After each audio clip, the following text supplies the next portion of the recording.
इनको जो फेस करने वाले बच्चे हैं उनके लिए ये बहुत ही इंपॉर्टेंट क्वेश्चंस हैं। पहला क्वेश्चन हमारी स्क्रीन पर है, निम्नलिखित में से मगध का कौन सा राजा सिकंदर के समकालीन था। ठीक है, यहाँ पर आप थोड़ा सा जान लीजिए कि भारत पर जो बाह्य आक्रमण हुए थे, उन बाह्य आक्रमणों में जो पहला बाह्य आक्रमण था, थोड़ा सा यहाँ बता दें, प्राचीन भारत में, या हम ये कहें कि भारत पर पहली बार जो प्राचीन भारत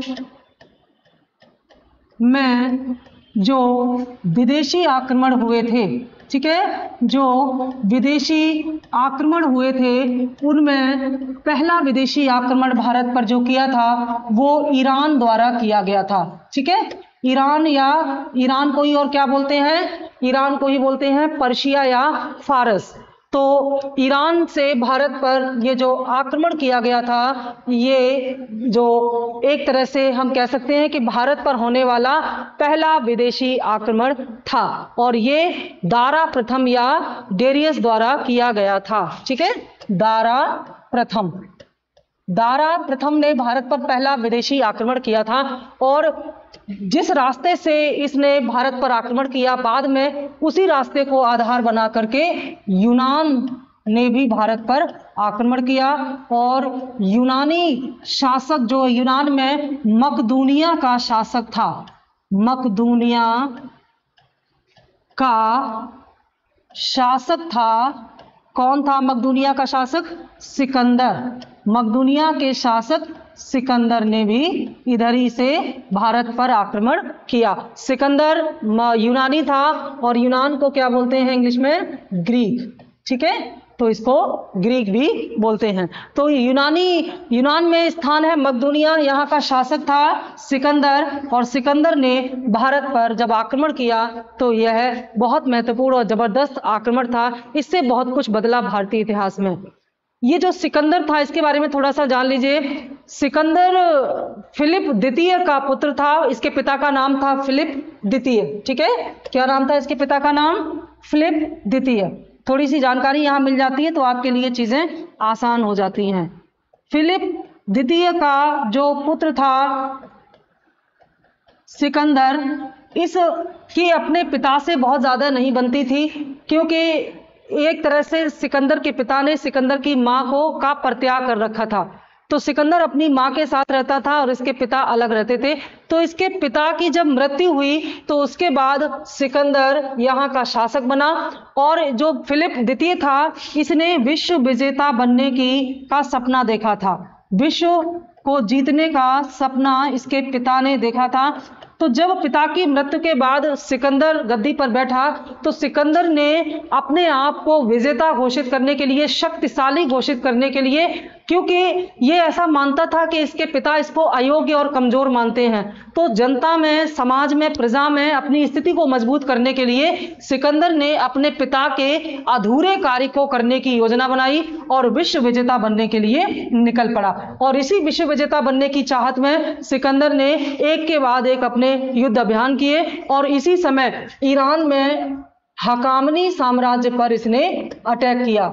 और उस समय ईरान का जो हकामनी साम्राज्य था बहुत ही शक्तिशाली माना जाता था। ऐसा माना जाता था इनकी सेना बहुत बड़ी है। तो सिकंदर ये जानता था कि वो जब अपने से ज्यादा ताकतवर साम्राज्य को समाप्त करेगा, उसको यूनान में मिलाएगा, तभी उसकी शक्ति बढ़ेगी। और सिकंदर ने फिर ईरान पर अटैक करके हकामनी साम्राज्य को समाप्त कर दिया और एक तरह से इसको अपने कब्जे में मिला लिया। तो सिकंदर ने सबसे पहले ईरान को अपने कब्जे में मिलाया। तो इससे क्या हुआ? इससे भारत और ये जो सिकंदर था, इसके साम्राज्य की सीमाएं आपस में जुड़ गई। इधर सिकंदर और इधर भारत की सीमाएं आपस में जुड़ गई। तो ये जो पश्चिमोत्तर प्रांत था जहां पर सिकंदर ने अटैक किया था, इस पश्चिमोत्तर प्रांत में जब सिकंदर और भारत की जो पश्चिमोत्तर प्रांत है ये आपस में जुड़ गए तो विश्व विजेता बन, जाहिर सी बात है जब सिकंदर ने अपने से कई गुना मजबूत और बड़ी सेना ईरान की सेना को हरा दिया, तो सिकंदर के जो सपने थे, जो इसकी इच्छाएं थी, वो बुलंदियों पर थी।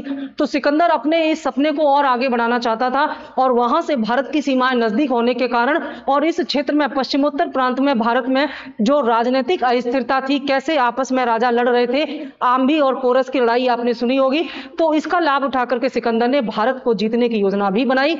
इसके अलावा इसी पश्चिमोत्तर प्रांत का जो राजा था आम्बी, वह अपने प्रतिद्वंदी पोरस से बदला लेने के लिए सिकंदर को उसने भारत पर आक्रमण करने के लिए आमंत्रित किया। तो भारत से आमंत्रण मिला और सिकंदर की महत्वाकांक्षाएं थी, और ईरान जीत के कारण उसकी सीमाएं भारत की सीमाएं से लगने लगी थी। इन सब बातों से प्रेरित होकर के सिकंदर ने भारत पर 326 ईसा पूर्व में आक्रमण किया। सिकंदर का आक्रमण कब हुआ था भारत पर? 326 ईसा पूर्व। तो 326 ईसा पूर्व में जब सिकंदर ने भारत पर आक्रमण किया, तो उस समय मौर्य में, यानी कि मगध में उस समय किसका शासन था? उस समय मगध में जो कुल मिलाकर के नंद शासक था, जो घनानंद, उसका शासन था। तो नंद शासक घनानंद के शासन काल में ही सिकंदर ने सिंध पर आक्रमण किया था, या पश्चिमोत्तर प्रांत पर आक्रमण किया था। और मैंने आपको पिछले वीडियो में बताया था कि इसी प्रकार के आक्रमण से सुरक्षा प्राप्त करने के लिए जब पश्चिमोत्तर प्रांत पर स्थित तक्षशिला का आचार्य, जो ये शिक्षा का केंद्र था, उसका आचार्य कौटिल्य जब मौर्य शासक जब नंद शासक घनानंद के दरबार में सहायता के लिए गया, तो किस प्रकार से घनानंद ने कौटिल्य को दरबार से अपमानित करके भगा दिया, और इसी का बदला लेने के लिए कौटिल्य ने चंद्रगुप्त मौर्य की सहायता से एक विशाल मौर्य साम्राज्य की स्थापना कर डाली। तो इसके बाद जब सिकंदर ने भारत पर आक्रमण किया और सिकंदर यहां से ब्यास नदी के पश्चिम तक आक्रमण करके वापस चला गया। सिकंदर कभी और उसकी सेनाएं ब्यास नदी के पूर्व में नहीं बढ़ी, क्योंकि एक तो सिकंदर की सेना को मगध के शक्तिशाली नंद शासकों का डर था, दूसरे सिकंदर की सेना थक चुकी थी, और इसी प्रकार से सिकंदर ने फिर वापस जाने की योजना बनाई। तो ब्यास नदी के पूर्व की तरफ सिकंदर नहीं जा पाया और वापस चला गया यूनान। सिकंदर जब यहां से गया तो अपना एक प्रतिनिधि छोड़ गया जिसका नाम था सेल्यूकस। ठीक है, अपने प्रतिनिधि सेल्यूकस को जब यहां छोड़ गया तो वह सेल्यूकस इसकी देखभाल करता था, और इसी सेल्यूकस को बाद में चंद्रगुप्त मौर्य ने पराजित किया, और सेल्यूकस ने चंद्रगुप्त मौर्य के साथ अपनी पुत्री हेलेना का विवाह किया, और बदले में बहुत सारे जो जेवर थे, बहुत सारे धन था, संपत्ति था, हाथिया था, इनका भी आदान प्रदान हुआ। और साथ ही साथ सेल्यूकस ने चंद्रगुप्त मौर्य को पश्चिम प्रांत था, जो पश्चिमोत्तर प्रांत था, यहां पर जो क्षेत्र कभी जीत लिए गए थे यूनानियों द्वारा, उनको भी चंद्रगुप्त मौर्य को वापस कर दिया सेल्यूकस ने। और इसके अलावा सेल्यूकस ने अपना एक राजदूत मेगस्थनीज के रूप में पाटलिपुत्र में छोड़ रखा था। तो ये सारी कहानी थी ये सिकंदर के युद्ध के पीछे। अब हम आते हैं उस प्रश्न पर, क्योंकि ये प्रश्न बहुत ज्यादा पूछे जाएंगे, आगे कंटिन्यू यहां से टॉपिक से प्रश्न आएंगे, तो मैंने थोड़ा सा बताया, क्योंकि इसमें अगर हम टॉपिक पर ज्यादा बात करेंगे तो हमारे क्वेश्चन पर से फोकस हमारा हट जाएगा। निम्नलिखित में से मगध का कौन सा राजा सिकंदर के समकालीन था? यानी कि जब सिकंदर ने भारत पर आक्रमण किया था, जब सिकंदर ने जो भारत के विश्व विजेता बनने के सपने उठा करके भारत पर आक्रमण किया, उस समय मगध में कौन शासन कर रहा था? ए महापद्मनंद, बी घनानंद, सी सुकल्प और डी चंद्रगुप्त मौर्य। तो इसका उत्तर है बी घनानंद। ठीक है, घनानंद कौन से वंश से था? नंद वंश से था। तो नंद वंश का जो शासक था घनानंद, ये यहाँ पर शासन कर रहा था जब सिकंदर ने भारत पर आक्रमण किया था तब। और ये आक्रमण कब किया था सिकंदर ने? 326 BC। ठीक है, इसको याद रखेंगे। अगला प्रश्न, निम्न में से कौन सिकंदर के साथ भारत में नहीं आया था? जब सिकंदर भारत में आक्रमण करने के लिए आया तो इसमें उसके साथ कुछ और जो विद्वान या विचारक थे वो उसके साथ आए थे। तो इनमें से कोई एक है जो कि सिकंदर के साथ नहीं आया था, बाद में आया था, उसका नाम आपको बताना है।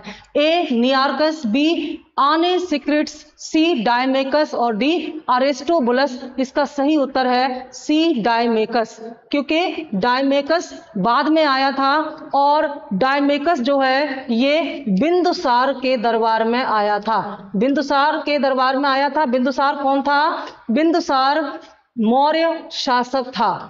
बिंदुसार मौर्य वंश का शासक था और बिंदुसार चंद्रगुप्त मौर्य के स्थान पर आया था। ठीक है, चंद्रगुप्त मौर्य जो कि मौर्य वंश का संस्थापक था। तो चंद्रगुप्त मौर्य के दरबार में मेगस्थनीज आया था राजदूत के रूप में, मेगस्थनीज। और मेगस्थनीज के बाद जो अगला राजदूत है वो बिंदुसार के दरबार में आया और उसका नाम था डायमेकस। बाकी नियार्कस, आने सिक्रिट्स और अरिस्टोबुलस ये सिकंदर के साथ ही भारत में आए थे। ध्यान देना, ये तीनों सिकंदर के साथ भारत आए थे। मेगस्थनीज बाद में सेल्यूकस का राजदूत बनकर के चंद्रगुप्त मौर्य के दरबार में आया था और डायमेकस राजदूत के रूप में बिंदुसार के दरबार में आया था। तो इस प्रश्न का सही उत्तर होगा सी, डायमेकस। ठीक है, अगला प्रश्न, उस वीर भारतीय राजा का नाम बताइए जिसे सिकंदर ने झेलम नदी के तट पर पराजित किया था। देखिए, सिकंदर बहुत ही महान योद्धा माना जाता है और युवावस्था में ही इसने इतनी सफलता प्राप्त कर ली थी कि इसका उत्साह बहुत ऊपर था।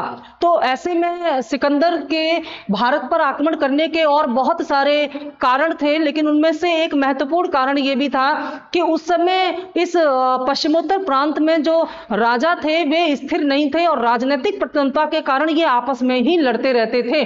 तो इनमें से ये जो आंभी है, आंभी और पोरस के बीच में बहुत ज्यादा तनाव था। तो इनके आपस की टकराहट में ही आंभी ने सिकंदर को भारत पर या पोरस पर आक्रमण करने के लिए प्रेरित किया। तो सिकंदर जो कि पहले से ही तैयार बैठा था भारत को जीतने के लिए, आंभी का सपोर्ट मिल गया तो इसे और हिम्मत बढ़ गई और यह भारत में इस प्रकार का पहला विश्वासघात का मैटर है। तो आंभी ने जब सिकंदर को आमंत्रित किया तो सिकंदर आया और इसने सिकंदर को सारी सुविधाएं दी। इसने सिकंदर की सेना के लिए भोजन और रहने का प्रबंध कराया, घोड़ों का प्रबंध कराया, सारा इंतजाम इसने किया सिकंदर ने। और बाद में सिकंदर ने फिर छोटे मोटे राज्यों को अपने नियंत्रण में लिया और फिर पोरस पर आक्रमण किया। तो और ये पोरस बड़ा ही शक्तिशाली था। सिकंदर ने पोरस के सामने विकल्प रखा कि ये चाहे तो सरेंडर कर सकता है, आत्मसमर्पण कर सकता है और सिकंदर इसको छोड़ देगा, मारेगा नहीं और इसका राज्य भी छोड़ देगा। लेकिन पोरस ने युद्ध का चुनाव किया, इसने आत्मसमर्पण नहीं किया। तो झेलम नदी के किनारे, जिसे कि वितस्ता भी कहते हैं, कभी कभी वितस्ता भी पूछ लिया जाता है, वितस्ता नदी। तो वितस्ता या झेलम नदी के किनारे पर सिकंदर और पोरस के बीच जबरदस्त लड़ाई हुई और इस लड़ाई में सिकंदर ने एक तरह से छल का सहारा लिया, क्योंकि नदियों में पानी ज्यादा होने की वजह से दोनों की सेनाएं नदियों के आर पार खड़े होकर के सही मौसम होने का इंतजार कर रही थी और इसी का फायदा उठा करके अचानक सिकंदर ने पोरस की सेना पर अटैक कर दिया। जबरदस्त लड़ाई हुई, पोरस ने अपने भरपूर बल से सिकंदर की मजबूत सेना का सामना किया, लेकिन बाद में पोरस हारा गया और सिकंदर द्वारा पोरस को बंदी बना लिया गया। जब सिकंदर ने पोरस को बंदी बना करके सामने उसके प्रस्तुत किया गया, सिकंदर की सेना ने पोरस को सिकंदर के सामने रखा तो सिकंदर ने इससे पूछा कि बताओ तुम्हारे साथ कैसा व्यवहार, कैसा सलूक किया जाए। तो यहाँ पर पोरस बड़ी ही वीरता से सर उठा करके सिकंदर की आंखों में आंखें डाल करके कहते हैं कि वैसा ही व्यवहार मेरे साथ किया जाए जैसे एक राजा दूसरे राजा के साथ करता है। सिकंदर पोरस की एक वीरता और स्वाभिमान को देख करके इतना प्रभावित हुआ कि उसने पोरस का साम्राज्य उसे वापस कर दिया, उसे अपना मित्र बना लिया और उसे बहुत सारे उपहार दिए। तो यह भारत के इतिहास में कैसे एक वीर राजा ने अपने साम्राज्य की रक्षा करने के लिए इस विदेशी आक्रमणकारी के सामने आत्मसमर्पण नहीं किया, इसकी एक कहानी है। तो ये जो सिकंदर ने झेलम नदी के तट पर जिसे पराजित किया था वह था भारतीय राजा पुरु या पोरस। ठीक है, बहुत महत्वपूर्ण है। बाकी आंभी के बारे में मैंने बताया, आंभी ने सिकंदर को आमंत्रित किया था। चंद्रगुप्त मौर्य मौर्य वंश का संस्थापक था और महापदम नंद जो है ये नंद वंश से संबंधित था, इसने नंद वंश की स्थापना की थी। ठीक है, आगे अगला प्रश्न, सिकंदर की भारत में सफलता के क्या कारण थे? यानी कि सिकंदर की भारत में सफलता के 4 कारण बताए गए हैं यहाँ पर। आपके अनुसार इनमें कौन कौन से सही है? सही उत्तर का चुनाव आपको करना है। पहला है, भारत में तब कोई केंद्रीय सत्ता नहीं थी। बिल्कुल सही है, क्योंकि केंद्रीय सत्ता का मतलब होता है कोई एक राजा हो, कोई एक नियंत्रण हो जो संपूर्ण क्षेत्र को नियंत्रित करे। अगर ऐसा होता तो जब कौटिल्य, तक्षशिला का आचार्य जो है वो कौटिल्य, जब वो मगध में घनानंद के पास पहुंचा और इन विदेशी आक्रमण से सुरक्षा प्राप्त करने की गुहार लगाई, अगर केंद्रीय सत्ता होती तो निश्चित तौर पर यहाँ राजा इनको भगाता नहीं, बल्कि इनके संदेश पर ध्यान दे करके और एक तकनीक, एक पूरी तैयारी के साथ इन विदेशी आक्रमण को रोकने का प्रयास करता। लेकिन मगध के राजा ने इस पर कोई ध्यान नहीं दिया। तो जाहिर सी बात है कि इस समय जब सिकंदर ने भारत पर आक्रमण किया, उस समय भारत में तब कोई केंद्रीय सत्ता नहीं थी और इसीलिए इन क्षेत्रीय ताकतों को आपस में जो कि लड़ रहे थे, इनको हराना सिकंदर के लिए आसान हो गया और इसकी सफलता सुनिश्चित हो गई। दूसरा कारण क्या था? इसकी सेना श्रेष्ठ प्रकार की थी, यानी कि सिकंदर की जो सेना थी वह उत्तम प्रकार की थी और ये कुशल सेना थी। ये भी बिल्कुल सही है, क्योंकि सिकंदर ने अपनी इस कुशल सेना के द्वारा ही हाल ही में जो ईरान है उसकी जो मजबूत सेना थी उसको हराया था। उसको देशद्रोही भारतीय शासकों का सहयोग मिला, यह भी सही है, क्योंकि देशद्रोही आम्भी ने सिकंदर को भारत पर आक्रमण करने के लिए आमंत्रित किया और वह एक अच्छा प्रशासक था। ये इसमें सही नहीं है, क्योंकि एक अच्छा प्रशासक होने का उसमें इस प्रकार से कोई गुण नहीं था, क्योंकि प्रशासनिक गुण नहीं था, ये एक अच्छा युद्ध कौशल था उसका। तो इसमें 1, 2, 3 सही है। ऑप्शन 1, 2, 3 सही उत्तर इसका होगा। अगला प्रश्न हमारा कथन और कारण से है। कथन में लिखा हुआ है लगभग 2 वर्ष के अभियान के पश्चात सिकंदर ने 325 ईसा पूर्व में भारत छोड़ दिया था। ठीक है, लगभग 2 वर्ष के अभियान के पश्चात सिकंदर ने 325 ईसा पूर्व में भारत छोड़ दिया था। कारण वह चंद्रगुप्त मौर्य से पराजित हुआ था। देखिए, वह चंद्रगुप्त मौर्य से पराजित नहीं हुआ था, क्योंकि चंद्रगुप्त मौर्य ने उस समय मौर्य साम्राज्य की स्थापना नहीं की थी, क्योंकि जब सिकंदर ने भारत पर आक्रमण किया उस समय मगध का शासक नंद शासक घनानंद था, न कि चंद्रगुप्त मौर्य। चंद्रगुप्त मौर्य ने सिकंदर के जो प्रतिनिधि था भारत में सेल्यूकस, उसको परास्त किया था। तो कारण गलत है और कथन सही है।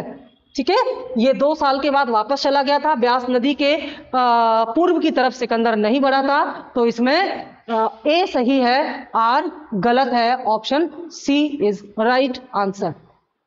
अगला प्रश्न, प्रथम भारतीय साम्राज्य किसके द्वारा स्थापित किया गया था? ए कनिष्क, बी हर्ष, सी चंद्रगुप्त मौर्य और डी समुद्रगुप्त के द्वारा। देखिए, भारत में वैसे तो मगध से साम्राज्य का एक आरंभ हो चुका था, क्योंकि जो 16 महाजनपद थे, पिछले सेट में मैंने आपको बताया था, जो 16 महाजनपद थे इनमें से मगध सबसे शक्तिशाली था। ठीक है, मगध के शक्तिशाली होने के पीछे कारण भी मैंने बहुत सारे बताए आपको। तो मगध जो शक्तिशाली था, इसने धीरे धीरे अपने साम्राज्य का विस्तार करके उसको बहुत बड़ा कर लिया और फिर मगध में साम्राज्य की स्थापना हुई। तो पहला वंश जो है मगध का, जो पहला वंश है वो कौन सा था? हर्यक। हर्यक वंश से मगध में वंश की या साम्राज्य की या राज्य की स्थापना स्थायी रूप से हुई। तो हर्यक वंश पहले आया, उसके बाद कौन सा आया? हर्यक वंश के बाद आए शिशुनाग वंश। ठीक है, शिशुनाग वंश आए, थोड़े थोड़े समय के लिए आए थे। तो शिशुनाग वंश आया, उसके बाद क्या आया? उसके बाद आया नंदों का शासन, यानी कि नंद वंश आया। और अंतिम नंद शासक घनानंद को पराजित करके अपने गुरु चाणक्य की सहायता से चंद्रगुप्त मौर्य ने मगध में एक मौर्य साम्राज्य की स्थापना की। तो नंदों के बाद आया मौर्य साम्राज्य। अब मौर्य साम्राज्य, बाकियों को हम वंश कहते हैं लेकिन मौर्य को हम साम्राज्य कहते हैं, क्योंकि मौर्य वंश का साम्राज्य बहुत ही विस्तृत था और चंद्रगुप्त मौर्य ने अपने स्वयं को एक राष्ट्रीय शासक के रूप में घोषित किया।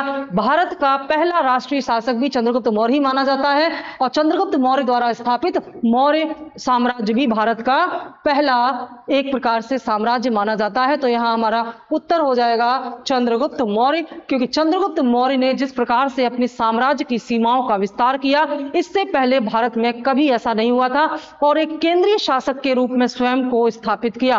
पूरी केंद्रीय सत्ता, केंद्रीय नियंत्रण इसके पास था। आगे हम जब पढ़ेंगे मौर्य साम्राज्य के बारे में तो हम देखेंगे कि मौर्य साम्राज्य का जो केंद्रीयकरण था, जिसमें संपूर्ण शक्ति राजा के पास होती है, ये जबरदस्त प्रकार का था। और इस प्रकार का केंद्रीय नियंत्रण बाद में उत्तर भारत में दोबारा नहीं देखने को मिलता है। तो इस प्रकार से ये इसका सही उत्तर होगा। कनिष्क जो है, कनिष्क कुषाण वंश का शासक था, और हर्ष जो है ये वर्धन वंश का शासक था। ठीक है, हर्ष वर्धन। कनिष्क कब आए? मौर्यों के बाद, मौर्योत्तर काल में कनिष्क आए, और हर्ष कब आए? गुप्तोत्तर काल में, जब गुप्तों की समाप्ति हुई उसके बाद हर्ष की स्थापना हुई, और हर्ष ने अपना साम्राज्य स्थापित किया। कन्नौज से इन्होंने सत्ता को संभाला था।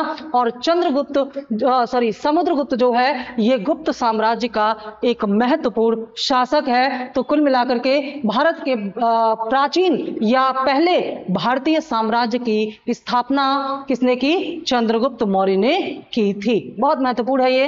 अगला प्रश्न, यूनानी लेखक जस्टिन किसे सैंड्रोकोटस कहते हैं? पूछा गया है कि जो यूनानी लेखक है जस्टिन, इसने किसे सैंड्रोकोटस के नाम से बुलाया है या किसे सैंड्रोकोटस कहा है?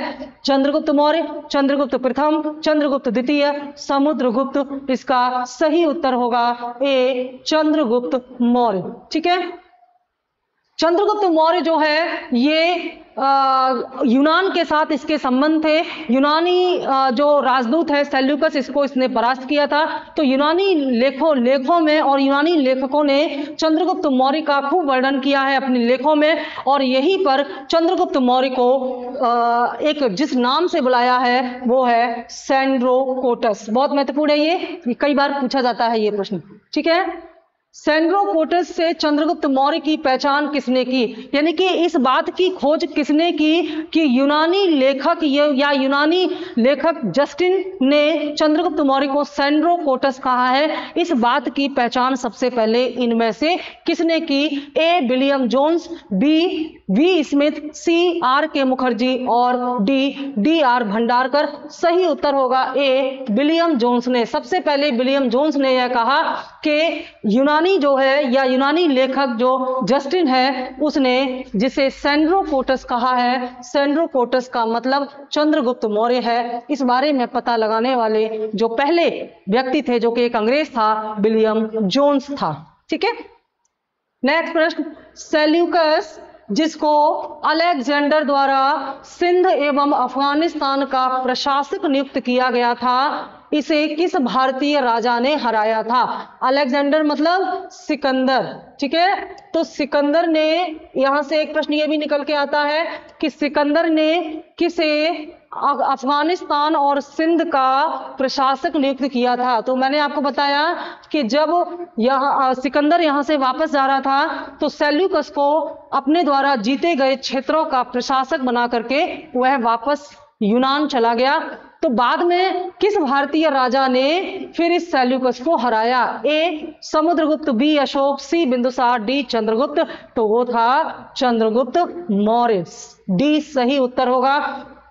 चंद्रगुप्त मौर्य ने जब सेल्यूकस को पराजित किया तो सेल्यूकस ने और चंद्रगुप्त मौर्य के बीच में एक संधि, एक ट्रीटी साइन हुई, और इस संधि के अनुसार चंद्रगुप्त मौर्य ने सेल्यूकस को कुछ उपहार दिए, जैसे 500 हाथी दिए और भी कुछ उपहार दिया।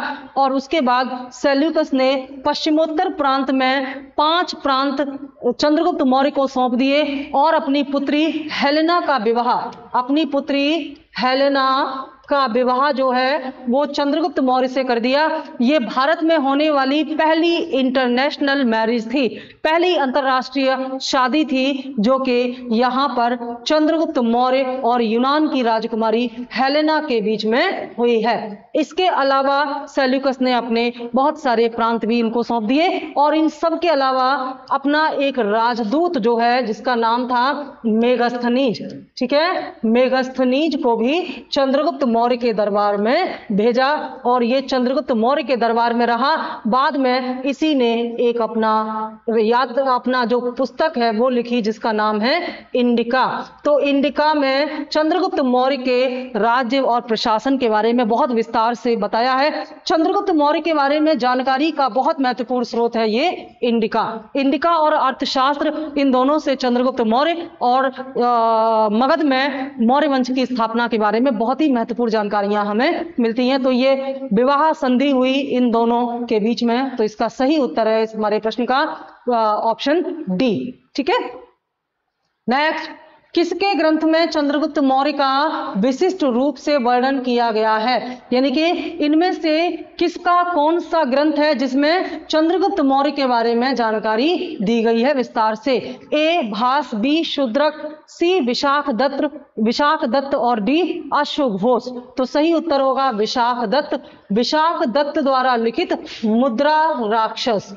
ग्रंथ का नाम क्या है पूछा जाता है? मुद्रा राक्षस में चंद्रगुप्त मौर्य के बारे में जानकारी दी गई है। और इस मुद्रा राक्षस में चंद्रगुप्त मौर्य के लिए वृषल शब्द इस्तेमाल किया गया है। बहुत ज्यादा पूछा जाता है ये प्रश्न, वृषल शब्द इस्तेमाल किया गया है। और वृषल का मतलब यहां पर बताया गया है निम्न कुल में उत्पन्न। ठीक है, अगर ये प्रश्न पूछा जाता है कि इनमें से कौन सा ग्रंथ चंद्रगुप्त मौर्य को शूद्र कुल में उत्पन्न मानता है, तो उसका उत्तर होगा मुद्रा राक्षस। और ये मुद्रा राक्षस को लिखने वाले जो लेखक हैं वो हैं विशाख दत्त। ठीक है, अगला प्रश्न, पाटलिपुत्र में स्थित चंद्रगुप्त का महल मुख्यतया किससे बना था? मगध राजाओं की जो राजधानी थी वो पाटलिपुत्र थी, और पाटलिपुत्र को राजधानी बनाने वाला जो पहला राजा था वो था हर्यक वंश का उदयभद्र या उदयन। यानी कि अजातशत्रु के समय तक मगध की राजधानी राजगृह बनी रही, लेकिन बाद में उदयन ने इसको पाटलिपुत्र में शिफ्ट कर दिया। तो जब चंद्रगुप्त मौर्य ने मौर्य वंश की स्थापना की तो इन्होंने पाटलिपुत्र में एक विशाल महल का निर्माण करवाया था। तो पूछा गया है कि यह महल किस चीज से बना हुआ था? ए ईंटों से, बी पत्थर से, सी लकड़ी से और डी मिट्टी से। तो सही उत्तर है सी लकड़ी से। लकड़ी का ये जो महल बनाया था चंद्रगुप्त मौर्य ने, वास्तव में यह यूनान से प्रेरित था। यूनानी स्थापत्य कला से प्रेरित था और बड़ा ही विशाल और आलीशान था। यह जो इसकी जो खुदाई का श्रेय जाता है वो स्पूनर महोदय को जाता है। स्पूनर महोदय के प्रयासों से यहाँ पर जो खुदाई हुई, और यह खुदाई कहाँ हुई? कुम्भहार। ठीक है, पटना के समीप है कुम्भहार नामक स्थान, जो कि एक गांव है। यहाँ की खुदाई से विशाल आकृति का जो एक राजमहल या राजप्रासाद मिला। इसे एक जो स्पूनर महोदय के प्रयासों से ढूंढा गया और इसे चंद्रगुप्त मौर्य के महल की संज्ञा दी गई, और यह लकड़ी से बना हुआ है। इसके स्थापत्य को देख करके यह लगता है कि यह यूनान से काफी मिलता जुलता है। तो जाहिर सी बात है चंद्रगुप्त मौर्य का यूनान के साथ जान पहचान थी, संपर्क था, तो उसका प्रभाव निश्चित तौर पर पड़ा होगा। कुछ इतिहासकार ये मानते हैं कि यूनान के वास्तुकारों ने ही इस महल का निर्माण किया होगा। अगला प्रश्न, मालवा, गुजरात एवं महाराष्ट्र को किस शासक ने पहली बार जीता था? ठीक है, मालवा को और गुजरात को तथा महाराष्ट्र को, ये कहाँ पड़ता है? ये मध्य भारत में पड़ता है, ये और ये पश्चिम भारत में पड़ते हैं। तो कौन सा शासक था जिसने पहली बार इन क्षेत्रों पर अपनी जीत की थी? ए हर्ष, बी चंद्रगुप्त, सी विक्रमादित्य और डी चंद्रगुप्त मौर्य। देखिए, ये जो विक्रमादित्य हैं ये भी चंद्रगुप्त हैं, लेकिन ये गुप्त राजा हैं, गुप्त वंश के हैं। ये गुप्त वंश के राजा चंद्रगुप्त विक्रमादित्य हैं, और ये मौर्य वंश के राजा चंद्रगुप्त मौर्य हैं। स्कंदगुप्त भी गुप्त वंश के हैं और ये वर्धन वंश के हैं। तो अलग अलग समय पर ये आए। वर्धन यानी कि हर्षवर्धन इनको बोला जाता है। ठीक है, प्रश्न पूछा है कि इन क्षेत्रों को किसने पहली बार अपने में मिलाया? तो इसका उत्तर है चंद्रगुप्त मौर्य। चंद्रगुप्त मौर्य ने पहली बार मालवा, गुजरात और महाराष्ट्र को अपने साम्राज्य में मिलाया और ये बात पता चलती है इनके रुद्रदामन के जूनागढ़ अभिलेख से। रुद्रदामन का जूनागढ़ अभिलेख कौन था? रुद्रदामन। ये जूनागढ़ अभिलेख बहुत महत्वपूर्ण है। जूनागढ़ कहां पर है? जूनागढ़ जो है गुजरात में है, ठीक है। और ये अभिलेख रुद्रदामन ने लिखवाया था। रुद्रदामन कौन था? रुद्रदामन शक क्षत्रप था। शक क्षत्रप। शक कौन थे? शक भारत में आक्रमण करने वाले विदेशी थे और इन शक क्षत्रप रुद्रदामन ने जब इस जूनागढ़ अभिलेख में जो बहुत सारी बातें लिखी हैं उनमें से एक ये भी लिखा है कि यहाँ पर एक मौर्य शासक ने एक नहर खुदवाई थी और इसी में ये पता चलता है कि चंद्रगुप्त मौर्य के उपराज्यपाल या राज्यपाल जिसका नाम था पुष्यगुप्त, ठीक है। क्या नाम था? पुष्यगुप्त। पुष्यगुप्त वैश्य इसको बोलते थे। इस पुष्यगुप्त ने चंद्रगुप्त मौर्य के कहने पर सिंचाई के लिए, क्योंकि यहाँ पर सिंचाई की, पानी की बहुत समस्या थी, तो सिंचाई के लिए एक नहर खुदवाई। और भारत में सिंचाई के लिए नहर खुदवाने का ये बड़े ही महत्वपूर्ण उदाहरण एक मिलता है। तो रुद्रदामन के जूनागढ़ अभिलेख में नहर खुदाने का जो साक्ष्य है, वो जो उदाहरण है, वो चंद्रगुप्त मौर्य के राज्यपाल पुष्यगुप्त द्वारा किया गया था। निश्चित तौर पर ऐसा तभी हो सकता है जब यह क्षेत्र यानी कि यह गुजरात का क्षेत्र जो है वह इस चंद्रगुप्त मौर्य के नियंत्रण में रहा होगा।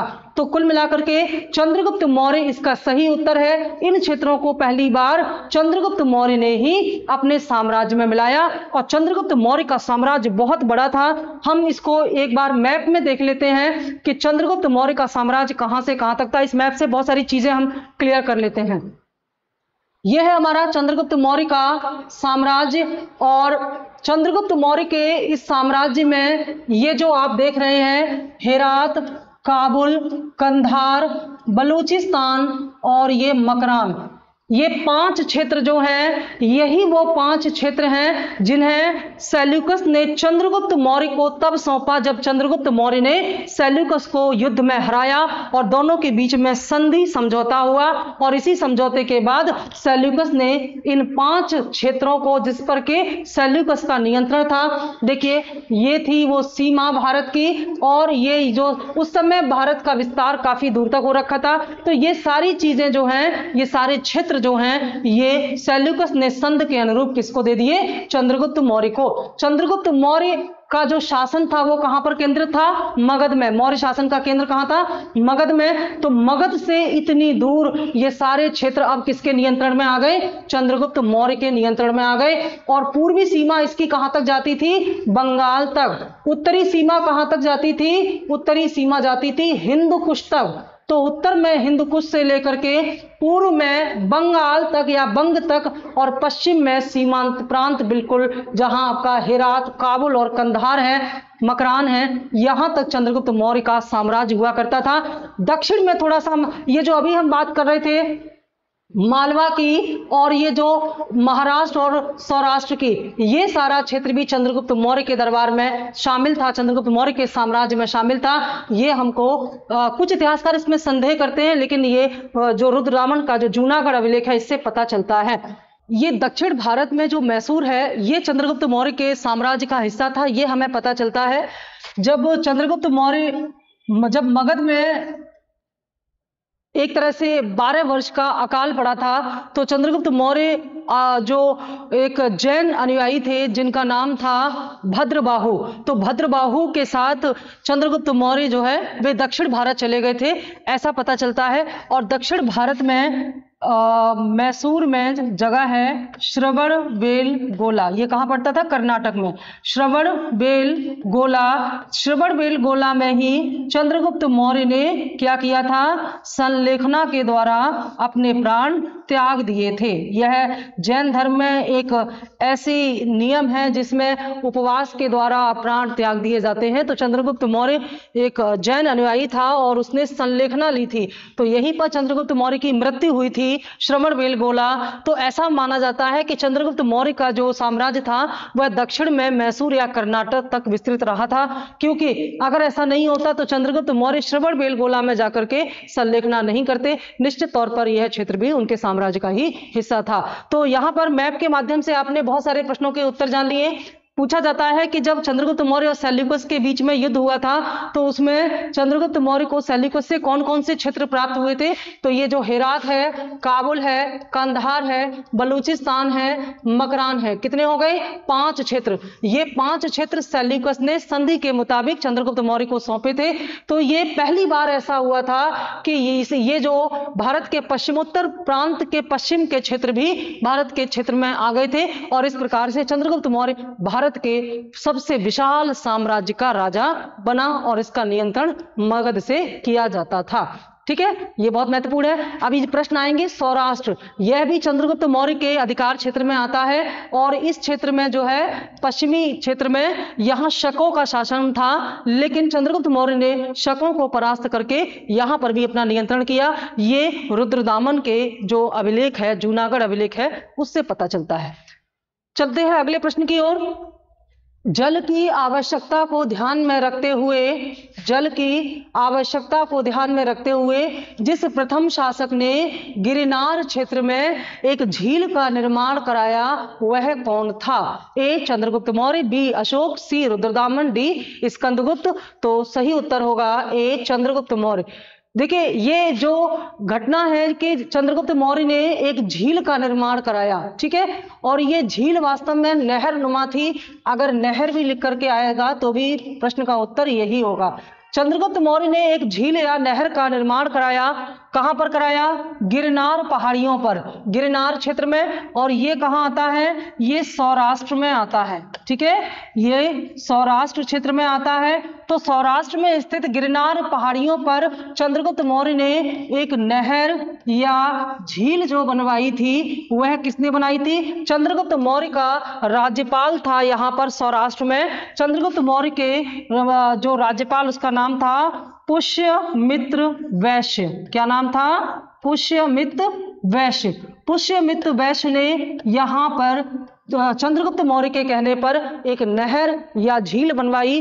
किस कार्य के लिए बनवाई? सिंचाई के लिए बनवाई, क्योंकि यहाँ पानी की बहुत समस्या थी। तो सिंचाई के लिए एक नहर का निर्माण कराने वाला चंद्रगुप्त मौर्य पहला शासक था। और यह पता चलता है, कहां से पता चलती है ये बात? यह पता चलता है रुद्रदामन के जूनागढ़ अभिलेख से। बहुत महत्वपूर्ण है, ये बहुत ज्यादा पूछा जाता है। रुद्रदामन का जूनागढ़ अभिलेख या गिरनार अभिलेख भी इसको बोलते हैं। इससे यह पता चलता है कि चंद्रगुप्त मौर्य ने यहां पर एक झील का निर्माण कराया था। रुद्रदामन कौन था? रुद्रदामन एक शक था, शक क्षत्रप इनको बोलते हैं। ठीक है, तो रुद्रदामन एक शक क्षत्रप था। इस अभिलेख से और इसमें लिखी गई बातों से यह पता चलता है कि यह क्षेत्र चंद्रगुप्त मौर्य के प्रत्यक्ष नियंत्रण में था, उसके साम्राज्य का एक हिस्सा था। और चंद्रगुप्त मौर्य ने शकों को पराजित किया था। शकों को पराजित करने के बाद सौराष्ट्र और ये पश्चिमी हिस्सा जो है, जिसमें महाराष्ट्र और ये गुजरात का हिस्सा आता है, यह सीधे मगध साम्राज्य में शामिल हुआ, चंद्रगुप्त मौर्य के साम्राज्य में शामिल हुआ। और रुद्रदामन ने अपने जूनागढ़ अभिलेख में इस बात का जिक्र किया है कि किस तरह से चंद्रगुप्त मौर्य के राज्यपाल जो पुष्यमित्र था, उसने यहां पर एक झील का निर्माण कराया। तो ये इसका सही उत्तर है।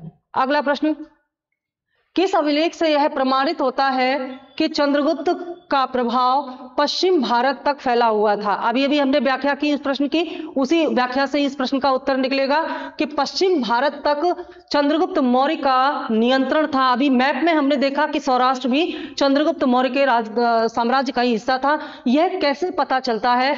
कलिंग अभिलेख, कलिंग अभिलेख का इससे कोई संबंध नहीं है। कलिंग अभिलेख किसका था? खारवेल का था, और ये कलिंग क्षेत्र का था, ठीक है।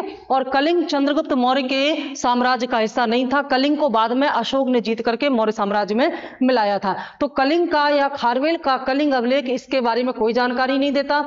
अशोक का गिरनार अभिलेख, अशोक के गिरनार अभिलेख से भी इसके बारे में जानकारी नहीं मिलती, क्योंकि यह चंद्रगुप्त मौर्य के समय में कुछ ऐसा काम कराया गया था जिसके बारे में हमें पता चलता है कि पश्चिम भारत में चंद्रगुप्त मौर्य का साम्राज्य था। तो अशोक के गिरनार अभिलेख से भी नहीं पता चलता, अशोक के सोपारा अभिलेख से भी नहीं पता चलता। इसका सही उत्तर होगा ऑप्शन सी, रुद्रदामन का जो जूनागढ़ अभिलेख है, जिसके बारे में अभी मैंने बताया, इसमें एक झील के निर्माण के बारे में बताया गया है।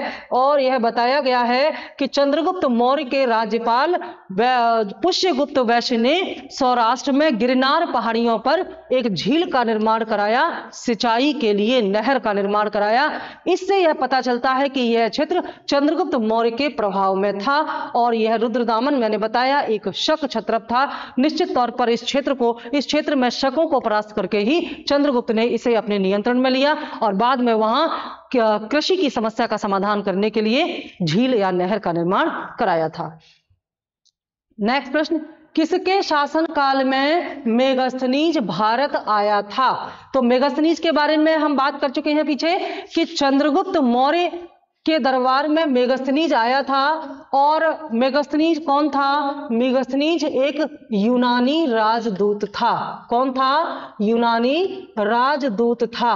और इस राजदूत को किसने भेजा था चंद्रगुप्त मौर्य के दरबार में? इसको भेजा था सेल्यूकस ने। सेल्यूकस, ये सेल्यूकस कौन था? जब सिकंदर भारत से चला गया था, भारत में अपने जीते हुए प्रदेशों को सेल्यूकस की निगरानी में छोड़ गया था। सेल्यूकस ने पश्चिमोत्तर प्रांत में सिकंदर द्वारा जीते गए प्रदेशों की निगरानी या प्रतिनिधि के रूप में कार्य किया। तो इसी सेल्यूकस को बाद में चंद्रगुप्त मौर्य ने हराया था। चंद्रगुप्त मौर्य ने सेल्यूकस को बुरी तरह से परास्त किया, और हराने के बाद इन दोनों के बीच में जो संधि व समझौता हुआ, उसी समझौते के तहत सेल्यूकस ने अपनी पुत्री हेलेना का विवाह सेल्यूकस ने अपनी पुत्री हेलेना का विवाह चंद्रगुप्त मौर्य से किया। और चंद्रगुप्त मौर्य को बदले में वो 5 प्रदेश दिए जो पश्चिमोत्तर प्रांत में थे, जिसे मैप में अभी हमने बताया। वो 5 प्रदेश वो सेल्यूकस ने दिए थे, ठीक है। तो कुल मिलाकर के ये वाले हेरात, काबुल, कंधार, बलूचिस्तान और मकरान, ये 5 क्षेत्र किसने किसको दिए थे? ये दिए थे सेल्यूकस ने। ये ध्यान देना, पूछा जाता है, ठीक है। सेल्यूकस ने किसे दिए थे? चंद्रगुप्त मौर्य को। क्यों दिए थे? क्योंकि चंद्रगुप्त मौर्य ने सेल्यूकस को युद्ध में पराजित किया, और युद्ध में पराजित होने के बाद जब दोनों के बीच में एक संधि हुई, तो उस संधि की शर्तों के मुताबिक सेल्यूकस ने ये 5 क्षेत्र चंद्रगुप्त मौर्य को दिए, और सेल्यूकस ने अपनी पुत्री का विवाह चंद्रगुप्त मौर्य से कर दिया। और साथ ही साथ सेल्यूकस ने अपना एक राजदूत मेगस्थनीज वह चंद्रगुप्त मौर्य के दरबार में भेजा, और चंद्रगुप्त मौर्य ने सेल्यूकस को बहुत सारे उपहार दिए और इसके साथ मैत्री संबंध स्थापित किए। तो कुल मिलाकर के ये जो मेगस्थनीज है, ये चंद्रगुप्त मौर्य के दरबार में आया, और इसको भेजने वाला था सेल्यूकस, ठीक है। तो संधि के मुताबिक सेल्यूकस ने अपना एक राजदूत मेगस्थनीज के रूप में भेजा था। और इसी मेगस्थनीज ने क्या लिखा था? पीछे हम बता चुके हैं आपको। इसी मेगस्थनीज ने इंडिका नामक पुस्तक लिखी, और इस इंडिका में उसने चंद्रगुप्त मौर्य के प्रशासन के बारे में, तत्कालीन समय में जो वहां की समाज था, जो संस्कृति थी, जो लोगों का रहन सहन था, उसके बारे में बड़ा ही व्यापक विवरण किया है इंडिका में मेगस्थनीज ने। अगला प्रश्न यहीं से है। देखिए, जब हम एक प्रश्न की व्याख्या करते हैं तो अगला प्रश्न का उत्तर अपने आप तैयार हो जाता है। इसका मतलब है कि व्याख्या बहुत महत्वपूर्ण है, इनको बहुत ध्यान से सुने और हो सके तो इनसे अपना नोट्स बना लें। इससे आपको पूरे सिलेबस को बहुत संक्षिप्त आप इसकी समीक्षा कर पाएंगे, रिवीजन हो जाएगा जल्दी जल्दी आपका। तो मैगस्नीज की पुस्तक का नाम आप सभी जानते हैं, क्या है? इंडिका। और इंडिका में किसके बारे में जानकारी दी गई है, यह भी पूछा जाता है। तो चंद्रगुप्त मौर्य के बारे में या मौर्य साम्राज्य के बारे में विस्तार से इसमें बताया गया है। कौटिल्य के अर्थशास्त्र में किस पहलू पर प्रकाश डाला गया है? अर्थशास्त्र के बारे में आप जानते हैं, अर्थशास्त्र को किसने लिखा था? कौटिल्य ने। कौटिल्य के और क्या क्या नाम है? कौटिल्य को अन्य नामों से जाना जाता है, जैसे चाणक्य, चाणक्य इसी का नाम है, और विष्णुगुप्त भी इसी का नाम है। दो अन्य नाम है इसके, जान लें, बहुत जरूरी है। तो विष्णुगुप्त या चाणक्य एक ही व्यक्ति के दो नाम हैं। कौन था ये तक्षशिला विश्वविद्यालय का आचार्य था।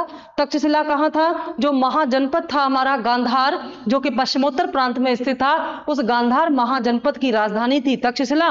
और उसी तक्षशिला में एक यूनिवर्सिटी या विश्वविद्यालय था, विश्वविख्यात था उस समय, उसी का आचार्य था ये कौटिल्य। बड़ा ही विद्वान था, राजनीति का बहुत बड़ा ज्ञाता था।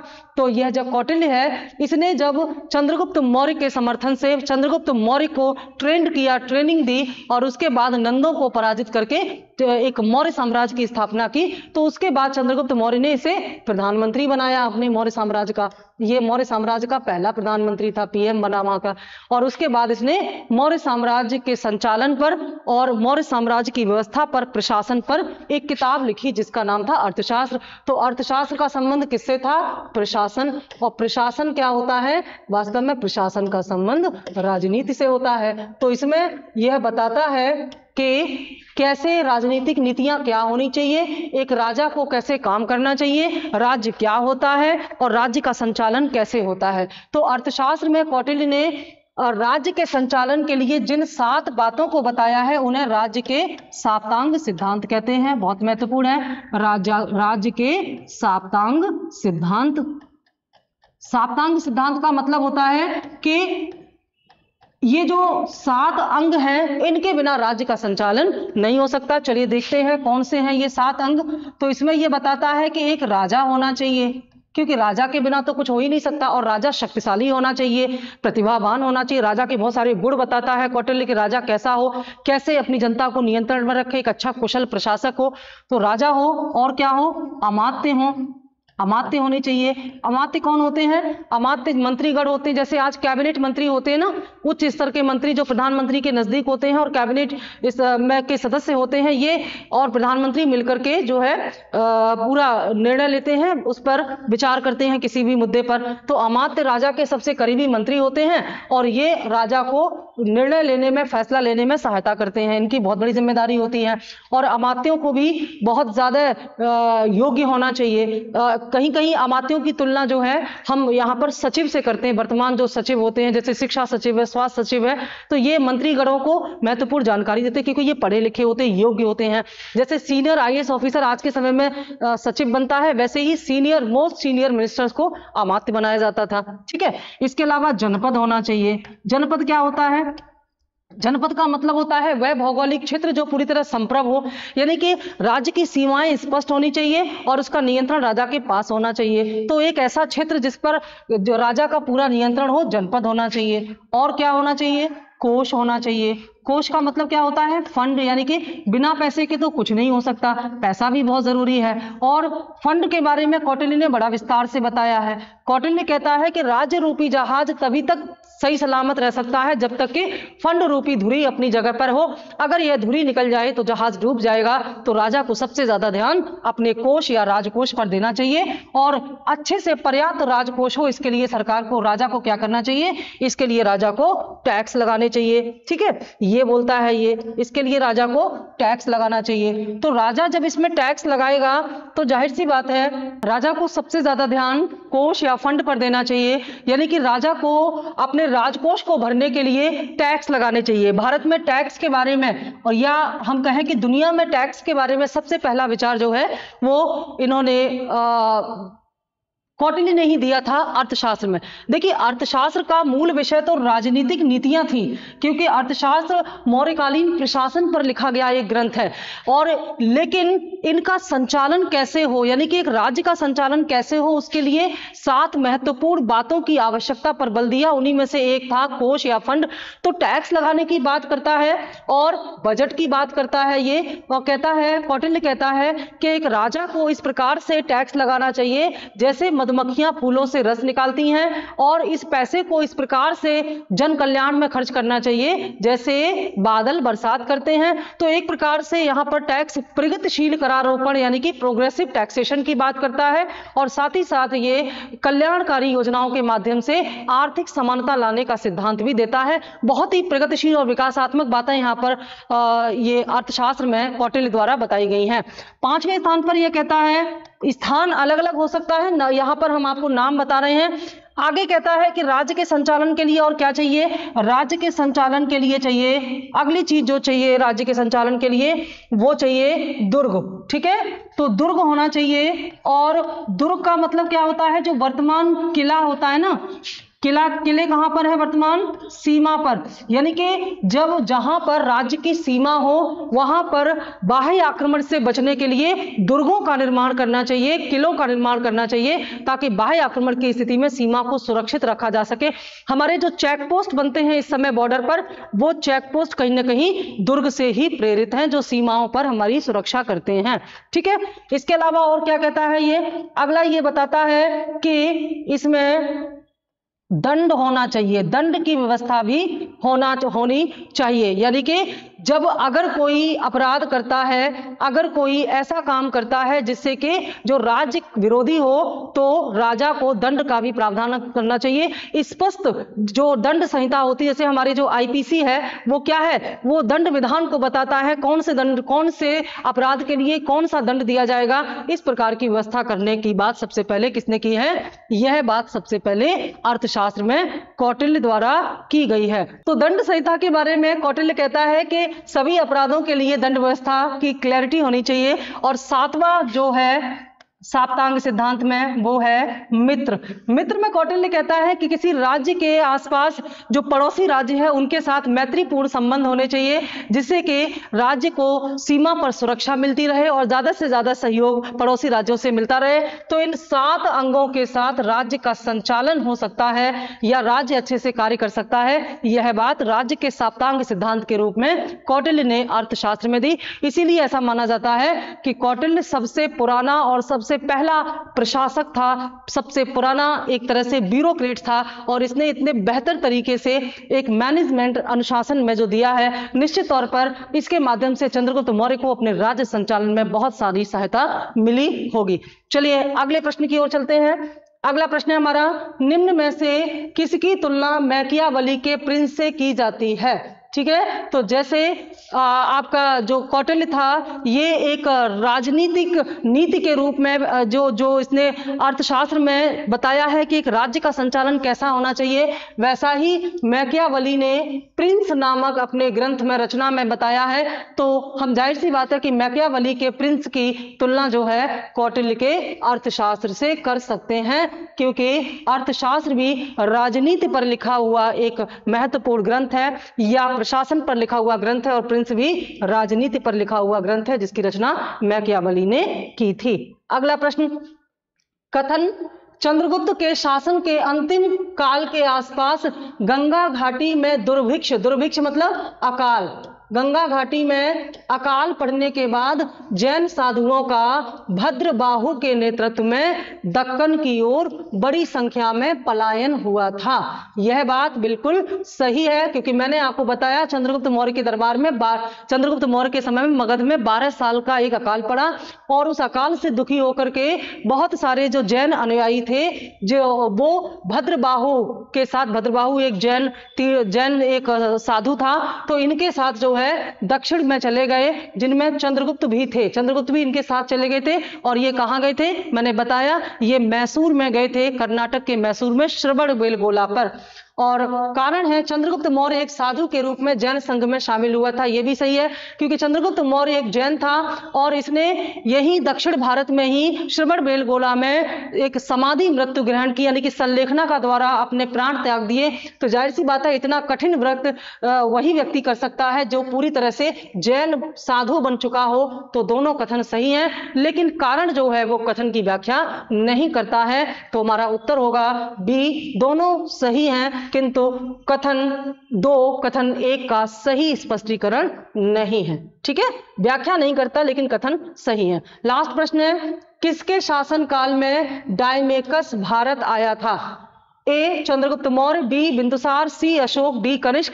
सही उत्तर होगा बी बिंदुसार। कौन था बिंदुसार? चंद्रगुप्त मौर्य ने मौर्य साम्राज्य की स्थापना की। चंद्रगुप्त मौर्य का पुत्र बिंदुसार और बिंदुसार का पुत्र अशोक। ठीक है, तो बिंदुसार तो चंद्रगुप्त मौर्य के समय में कौन आया था? यूनानी राजदूत मेगास्थनीज आया था। और जब मेगास्थनीज का समय पूरा हो गया तो मेगास्थनीज के बाद अगला जो राजदूत है वो डायमेकस आया। तो डायमेकस क्या था? डायमेकस बिंदुसार के दरबार में आया था और मेगास्थनी जो है ये चंद्रगुप्त मौर्य के दरबार में आया था। ये दोनों ही कौन है? ये दोनों ही यूनान के राजदूत हैं। तो जाहिर सी बात है कि उस समय जो मौर्य साम्राज्य है और यूनान है उनके बीच में अच्छे संबंध रहे। ये बहुत ही महत्वपूर्ण बात थी। चंद्रगुप्त मौर्य ने यूनान के जो प्रतिनिधि था, जो शासक था सेल्यूकस, उसको हराया। उसके बाद दोनों में अच्छे संबंध हो गए थे। तो बिंदुसार के दरबार में आने वाला यूनानी राजदूत डायमेकस था। ये थे हमारे 20 प्रश्न और ये है उसकी प्रैक्टिस सेट 9 की आंसर सीट। एक प्रैक्टिस सेट हम कल देंगे आपको, उसके बाद फिर दिवाली के बाद प्रैक्टिस सेट आएंगे, क्योंकि इधर दिवाली का फेस्टिवल है तो सभी लोग उसमें बिजी होंगे, हम भी बिजी हो जाएंगे। उसके बाद दिवाली के बाद जब आप आएंगे तो आपको हम हिस्ट्री में कंटेंट भी देंगे और प्रैक्टिस सेट भी देंगे।